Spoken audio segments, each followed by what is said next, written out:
检查同心柱，揭开左击道平安符。都说煽动平安符，后果难测，赶快放回去啊！快去，快去，快去！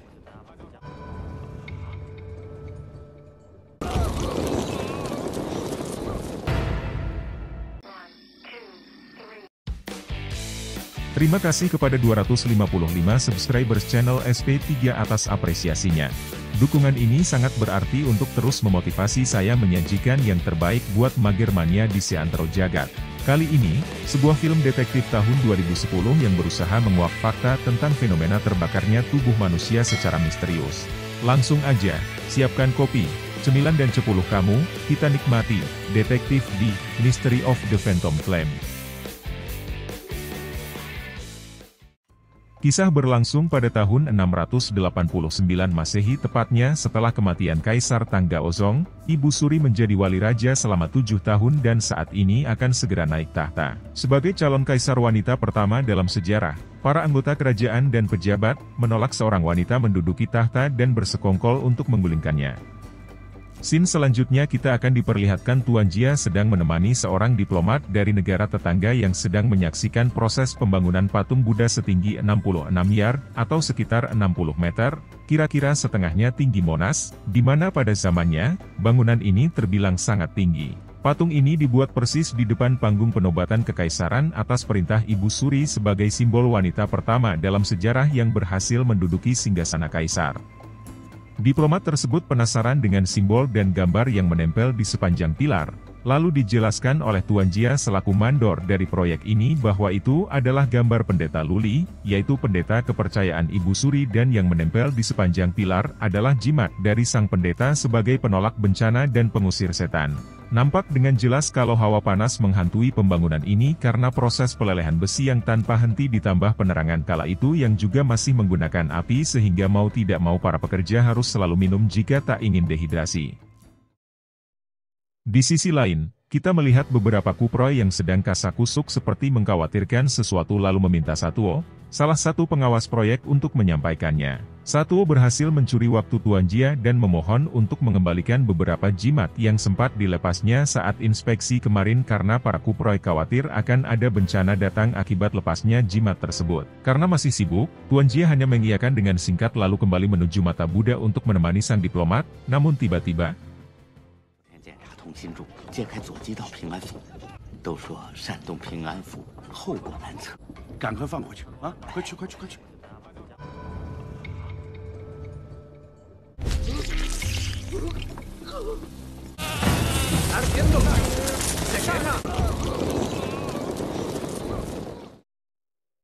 Ya, secara misterius tubuh Tuan Jia terbakar hingga tak bersisa dan itu membuat para kupro tak terkecuali sang diplomat yang menyaksikannya ketakutan setengah hidup.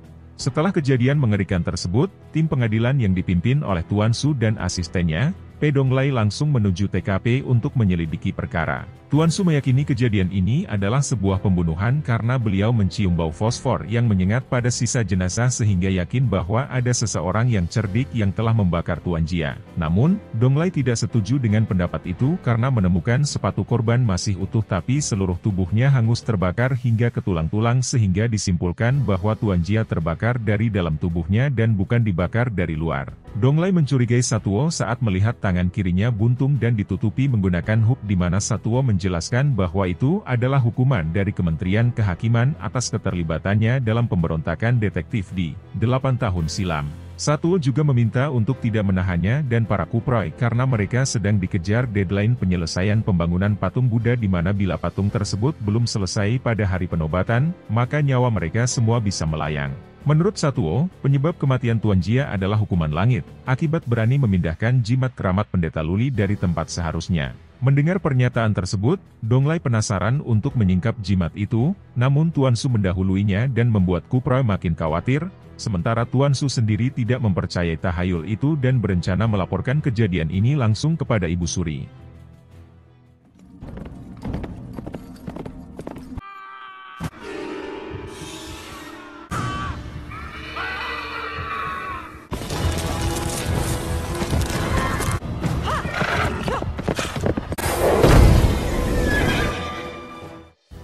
Namun sesampainya di istana, Tuan Su merasakan panas yang sangat menyengat seperti gejala yang dialami Tuan Jia, dan benar saja.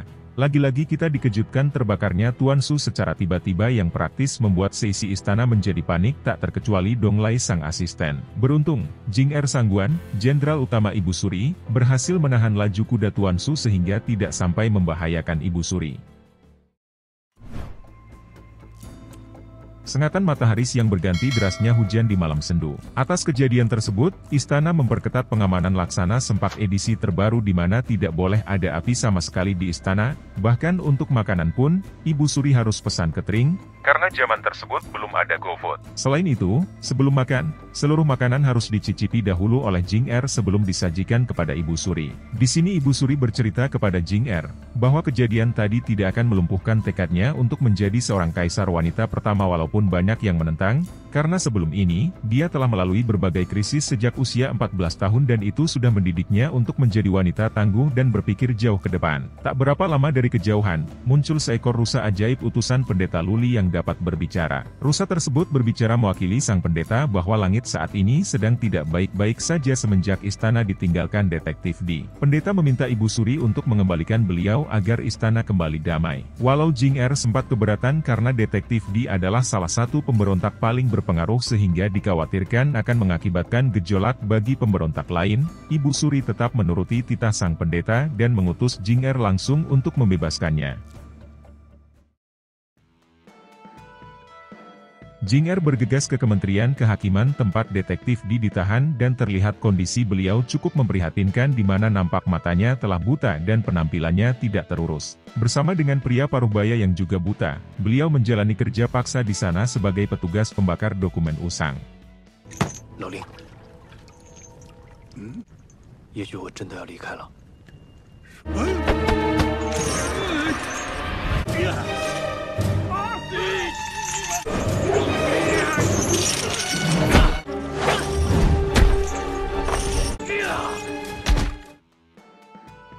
Saat sedang menjalankan tugas, tiba-tiba beberapa ninja menyerang mereka dan hendak melemparkannya ke dalam api, namun mereka salah sasaran karena detektif D bukanlah orang sembarangan di mana kungfu beliau tinggi dan ternyata beliau hanya berpura-pura buta. Tak berapa lama, Jing Er dan beberapa prajurit datang mengepung yang membuat para ninja tersadar kalau mereka sudah kalah dan tidak bisa kemana-mana lagi. Lalu mereka melakukan bunuh diri dengan melompat ke tungku api.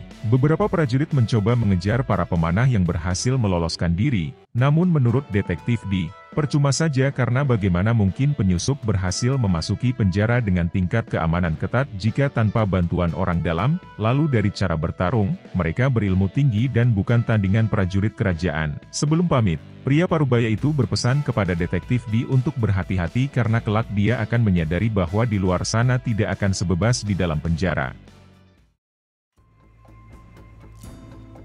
Pagi cerah menggantikan pesona malam. Kedatangan detektif D ke istana disambut dengan turnamen. Ibu Suri heran kenapa detektif D tidak merapikan diri dan menggunakan pakaian tawanan saat menghadapnya. Beliau menjawab, tidak ada gunanya berbenah jika suatu saat Ibu Suri akan memasukkannya lagi ke penjara. Ibu Suri mempersilakan detektif D duduk lalu beliau bercerita bahwa selama 8 tahun pemerintahannya, negara menjadi bersih dan rakyat semakin makmur, yang mana hal ini tidak dibantah detektif D. Ibu Suri meminta detektif D menerima bahwa negara harus terus bereformasi agar menjadi lebih baik walau hal itu artinya negara dipimpin oleh seorang wanita. Detektif D berpendapat bahwa reformasi memang baik, namun hal yang baru, suatu saat akan menjadi usang dan karenanya, pemberontakan tidak terhindarkan.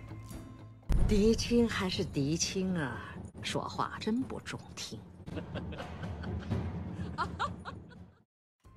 Di akhir pembicaraan, Ibu Suri memberikan rencana kerajaan yang artinya menjadikan detektif D sebagai komisaris kekaisaran dan tugas pertama beliau adalah memecahkan kasus api bayangan yang harus selesai sebelum hari penobatan Ibu Suri. Sekilas terlihat kondisi pemerintahan Ibu Suri, bahwa sesuai dengan klaimnya, kota terlihat makmur, roda perekonomian bergerak baik, dan masyarakat disibukkan dengan berbagai aktivitas yang dapat disimpulkan bahwa Ibu Suri tidak sekedar mengejar gengsi ataupun gila kekuasaan, namun benar-benar menjalankan fungsinya sebagai pemerintah yang baik.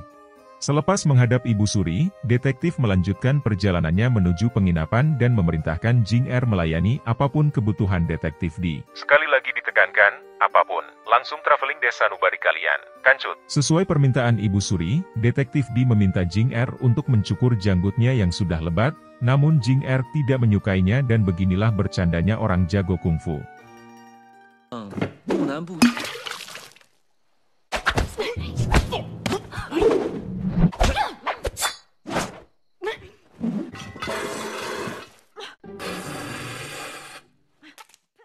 Tak lama kemudian, Jing Er yang memahami kebutuhan dasar laki-laki apalagi dia sudah berada di penjara selama 8 tahun, menanggalkan pakaiannya dan sudah siap adu mekanik, namun tiba-tiba,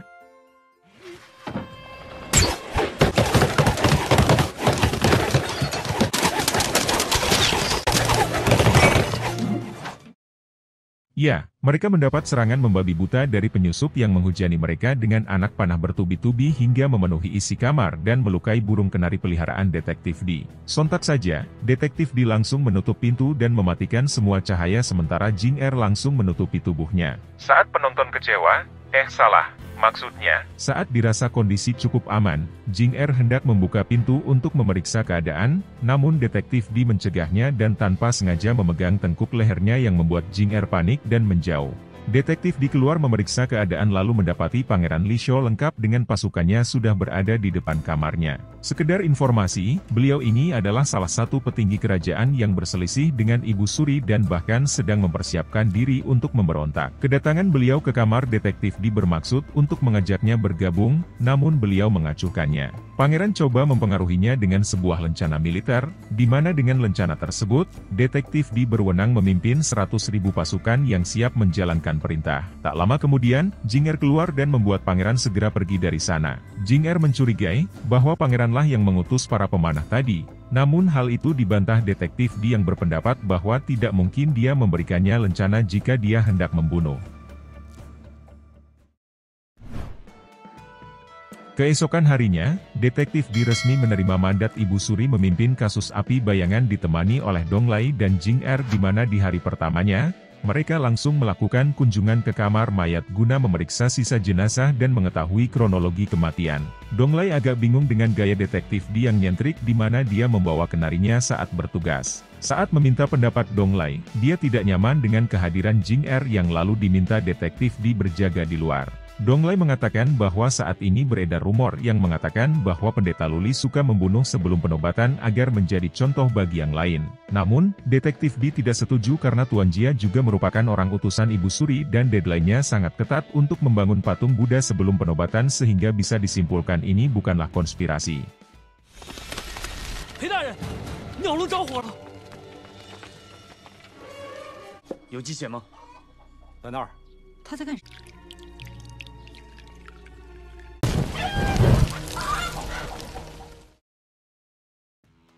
Tiba-tiba, mereka dikejutkan oleh burung kenari peliharaan Detektif D yang terbakar. Melihat kejadian tersebut, Detektif D lekas menuju dapur untuk meminta darah ayam lalu dituangkan dengan racun yang berada di dalam anak panah yang semalam digunakan untuk menyerang Detektif D dan benar saja, ketika diletakkan di terik matahari, darah ayam tersebut langsung terbakar.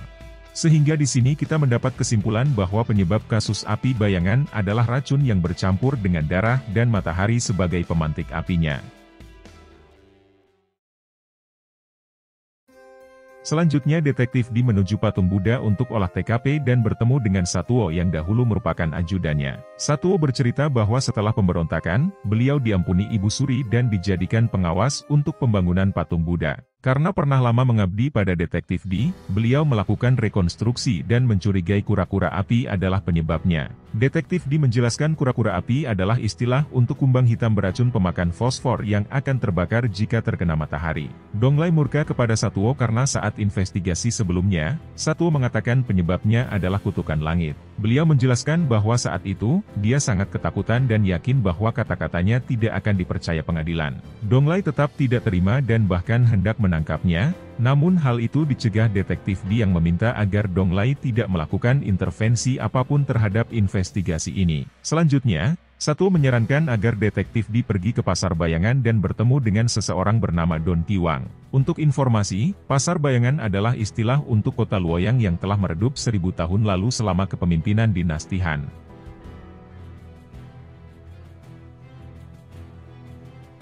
Mereka bertiga menuju pasar bayangan di mana suasananya sangat jauh dengan hiruk-pikuk ibu kota. Di sini, suasana sangat mencekam, malah lebih terlihat seperti wahana rumah hantu ketimbang sebuah kota, dan untuk menuju ke dalam, mereka wajib menyewa perahu karena jalanannya tergenang dengan air dan di sekelilingnya banyak dijumpai wajah-wajah tidak bersahabat. Singkat cerita, mereka tiba di kediaman Don Qiwang yang nampaknya tidak senang dengan kehadiran mereka karena setiap ada detektif di, itu artinya sebentar lagi akan datang masalah. Benar saja, tiba-tiba.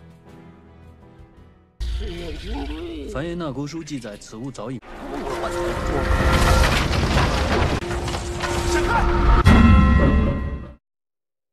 Ya, sebuah lonceng terjatuh hendak membunuh Wang. Beruntung semua masih sempat menghindar dan Wang langsung melarikan diri lewat pintu rahasia lalu kemudian diikuti oleh yang lain. Kali ini, sial bagi Wang yang sepertinya jalan keluar rahasianya sudah diketahui sang pembunuh yang berpakaian seperti pendeta Luli. Perahunya mendadak bocor dan tiba-tiba beberapa balok kayu muncul dari dalam air lalu membuat perahunya terbalik. Wang sempat tertangkap yang kemudian dicegah detektif D hingga perkelahian pun tak terhindarkan.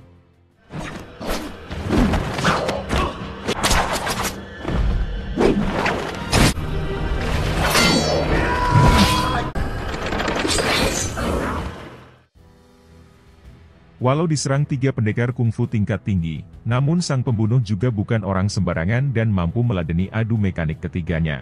Sementara itu, Wang diserang oleh makhluk aneh yang kemudian diselamatkan oleh Dong Lai dan diketahui ternyata itu hanyalah boneka khusus yang digerakkan dengan benang. Selanjutnya, Dong Lai kembali ke pertarungan untuk membantu Jing Er sedangkan detektif D fokus menyelamatkan Wang.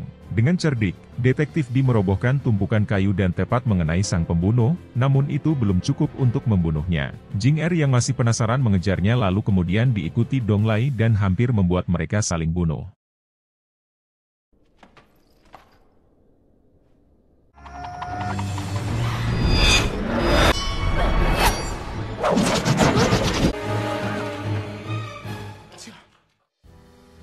Dong Lai mencoba mengejar namun malah jatuh ke jurang dan berakhir di biara tanpa batas yang merupakan tempat meditasi pendeta Luli. Scene berpindah ke detektif D dan Wang yang sudah berada di tempat persembunyian yang aman. Di sini kita mengetahui bahwa ternyata Wang memiliki kemampuan malih rupa di mana saat dia mencabut beberapa jarum di tengkuk lehernya, wajahnya langsung berubah. 这套易容术弄得你连话都说不清楚。 Detektif D yang penasaran, ingin mencoba mencabut jarum sisanya, namun kemudian dicegah karena 2 jarum tersebut adalah kutukan untuk para pemilik keahlian merubah wajah. Detektif D teringat kepada Jing Er yang juga mencegahnya saat dia tak sengaja memegang lehernya. 怎么了？没什么，想到一个人，他跟你一样，不让我放。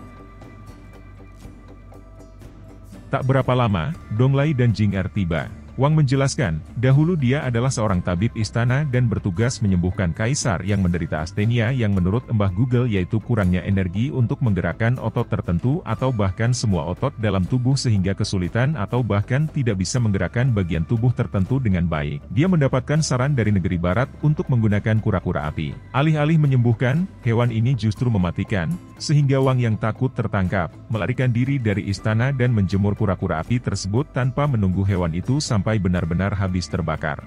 Lokasi penyimpanannya saat ini bernama Biara Tanpa Batas. Selanjutnya detektif D meminta bantuan Jing Er agar pendeta Luli mau bicara dengannya untuk membantu memecahkan kasus ini. Awalnya Jing Er menolak karena saat ini pendeta sedang bermeditasi dan barang siapa ingin menemui pendeta, harus seizin Ibu Suri. Namun karena detektif D bersikeras, Jing Er akan memintakan izin kepada Ibu Suri.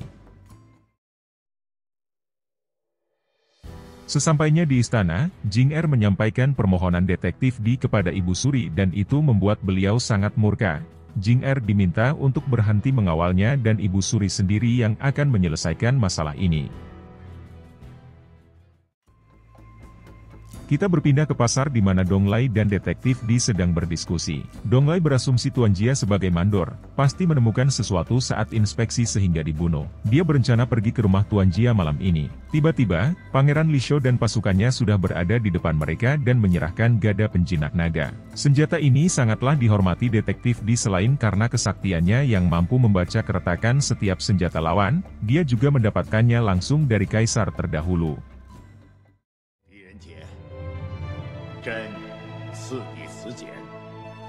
将来真若治国有误。 Detektif Di menegaskan, dia menerima senjata tersebut, namun menolak bergabung dalam perebutan kekuasaan dan hanya berkepentingan memecahkan kasus api bayangan. Sin kembali berpindah ke kediaman Pangeran Lisho yang sedang bermain catur. Anak buahnya mengingatkan bahwa Detektif Di sangat berbahaya dan sebaiknya disingkirkan. Namun, Pangeran tidak setuju. Orang secerdas Detektif Di lebih bermanfaat bila berada di tim yang sama ketimbang harus melawannya. 要收复狄仁杰，何必动武？不战，而屈人之兵靠这里。哎，言之有理啊。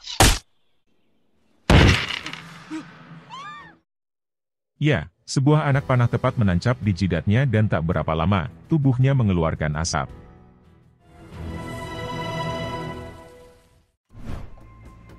Siang berganti malam, Detektif Di menemui Ibu Suri. Beliau menanyakan keistimewaan senjata tersebut yang kemudian ditunjukkan langsung. 它能测出兵器的裂隙，便能听出力。破！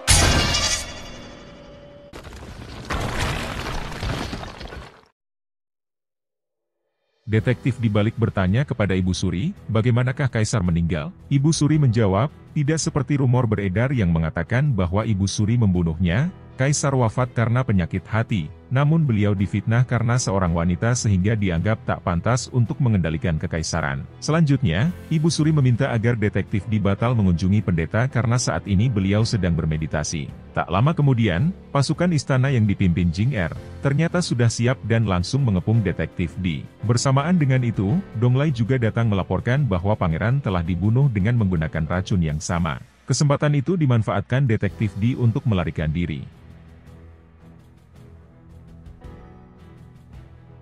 Usai laporan, Donglai mengunjungi rumah Tuan Jia dan terkejut mengetahui ruang belajar Tuan Jia telah habis terbakar. Beruntung, Tuan Jia sempat memindahkan catatan kerjanya di sayap timur yang akhirnya Donglai mendapatkan bukti kuat pelaku kasus api bayangan.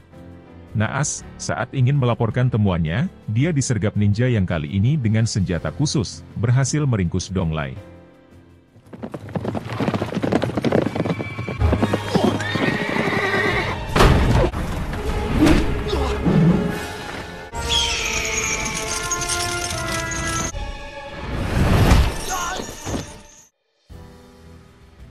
Kita kembali ke Detektif Di yang berhasil tiba di biara tanpa batas lalu disambut Pendeta Luli dan beberapa rusa peliharaannya. Detektif Di bertanya, apakah beliau memelihara kura-kura api yang langsung disanggah? Detektif Di pun akhirnya mengungkap Pendeta Luli yang sesungguhnya adalah Jing Er dengan fakta. Pertama, Jing Er begitu mudah menggoda beliau, namun menolak saat disentuh lehernya, persis seperti Wang. Kedua, hanya Jing Er yang mengetahui bahwa yang menyerang di pasar bayangan adalah pendeta palsu. Ketiga, rusa berbicara hanyalah sebuah tipuan menggunakan suara perut. Selanjutnya, Detektif Di memperingatkan Jing Er bahwa saat ini dia berada dalam bahaya karena terlalu banyak mengetahui rahasia Ibu Suri sehingga setelah penobatan, dia harus segera disingkirkan sesuai dengan prinsip Ibu Suri. Untuk mencapai keberhasilan, semua orang bisa dikorbankan.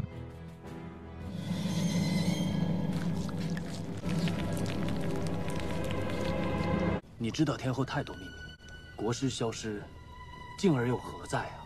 那是他一贯的手法，欲成大事，至亲可杀。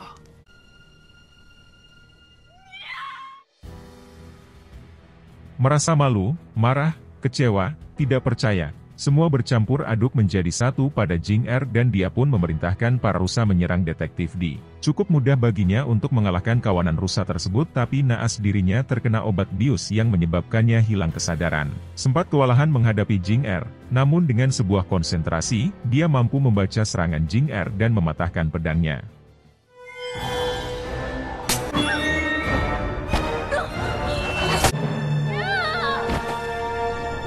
记住，欲成大事者，至亲亦可杀。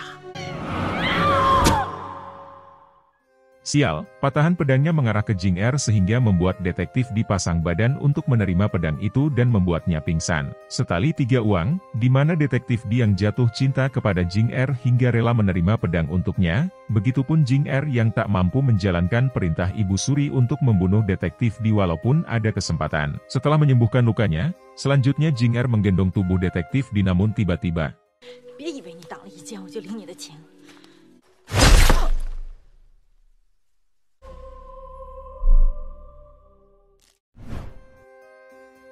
Ya, Jing Er terkena jebakan musuh dan langsung membuatnya tak berdaya. Beruntung, dia masih memiliki sisa tenaga yang digunakannya untuk bersembunyi di atas pohon sehingga musuh tidak dapat menemukan mereka. Saat detektif disadar, kondisi Jing Er sudah sekarat, namun dia sempat mengungkapkan bahwa memang benar, mereka menciptakan biara tanpa batas sebagai tempat pembantaian pembangkang, namun mereka tidak menciptakan kura-kura api. Di detik-detik terakhirnya, Jing Er meminta untuk diantarkan ke istana dan akhirnya beliau wafat di pangkuan Ibu Suri. Selanjutnya, detektif kembali ke penginapan namun aneh, dia menemui kuda Donglai di halaman. Dengan hati-hati, dia membuka pintu namun tiba-tiba,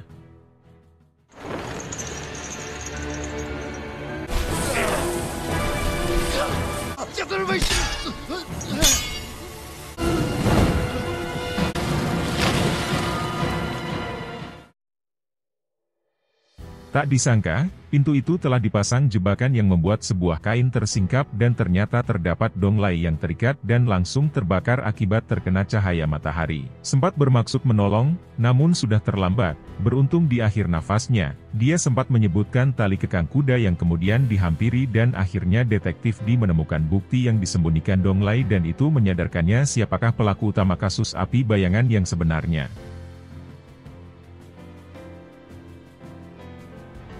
Scene berpindah ke patung Buddha. Ya, akhirnya kita ketahui bahwa pelaku utama teror api bayangan adalah Satuo dan para ninja yang kita lihat selama ini adalah bawahan setianya. Di sini, detektif mengungkap fakta. Pertama, kematian Tuan Su adalah sebuah pengalihan semata. Kedua, kematian Tuan Jia adalah karena beliau menemukan perbedaan antara desain dengan bangunan di mana dia menemukan lubang pada pondasi. Dan pembunuhan-pembunuhan tersebut dilakukan semata-mata demi merobohkan patung Buddha tepat menghadap ke ruang penobatan sehingga akan menewaskan Ibu Suri di hari penobatannya. Setelah itu, kita ketahui bersama bahwa pertarungan pasti terjadi, namun yang tidak terduga adalah, Satuo telah memasang jebakan di atas kepala detektif dan tepat mengenainya. Ya, beliau terkena racun kura-kura api dan saat ini harus berhati-hati karena apabila terkena matahari, beliau bisa habis terbakar seperti yang lainnya. Sendirian, detektif berusaha melawan Satuo dan pasukannya sambil menghindari cahaya matahari dan bagaimana caranya menghentikan robohnya patung Buddha yang saat ini pondasinya sudah mulai mengalami pelelehan.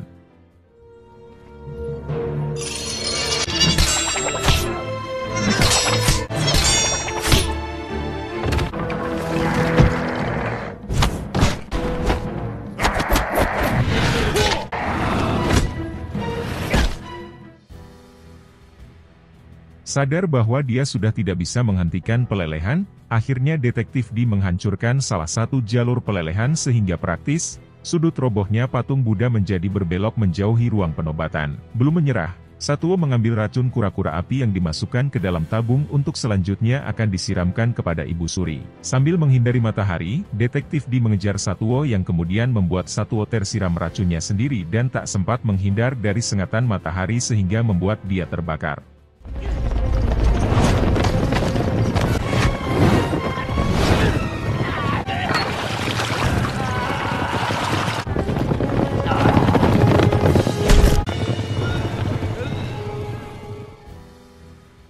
Sementara itu, di istana mulai mengalami ketegangan saat menyadari bahwa patung Buddha mulai menunjukkan tanda-tanda akan roboh. Pasukan segera membawa lari Ibu Suri, namun arahnya tepat di mana wajah patung Buddha akan mendarat. Beruntung, detektif menyadari hal itu dan berhasil menyelamatkan Ibu Suri.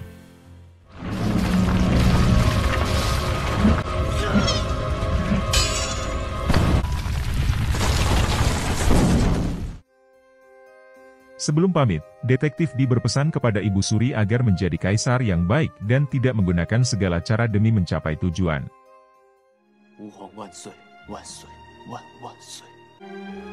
Film pun berakhir. Bagi yang belum paham, saya akan coba rangkum sedikit. Di sini yang bikin bingung karena sebenarnya ada dua konflik yang diselidiki detektif Yang pertama sesuai judul film yaitu misteri terbakarnya beberapa orang secara misterius di mana dalang utamanya adalah Satuo dan komplotannya dengan tujuan untuk membunuh secara halus siapapun yang menghalangi rencananya menggulingkan kekaisaran Ibu Suri dan tinggal menyebarkan tahayul bahwa itu adalah hukuman langit. Nah, Konflik kedua adalah konflik pengalihan, yaitu kejahatan Ibu Suri di masa lalu di mana Ibu Suri ini bersekongkol dengan jenderalnya, Jing Er, untuk membuat biara tanpa batas sebagai tempat pembunuhan bagi para pembangkang. Ibu Suri merasa terancam dengan misteri kasus api bayangan, tapi gengsi jika harus meminta secara langsung kepada detektif D untuk memecahkan kasusnya, sehingga dia membuat skenario seolah-olah itu adalah perintah dari sang pendeta yang notabene, pendeta Luli itu Jing Er. Tak disangka, arah penyelidikan detektif D malah mencurigai pendeta sehingga mau tidak mau, Ibu Suri memerintahkan Jing Er untuk membunuh detektif D agar rahasia kelamnya tidak terbongkar.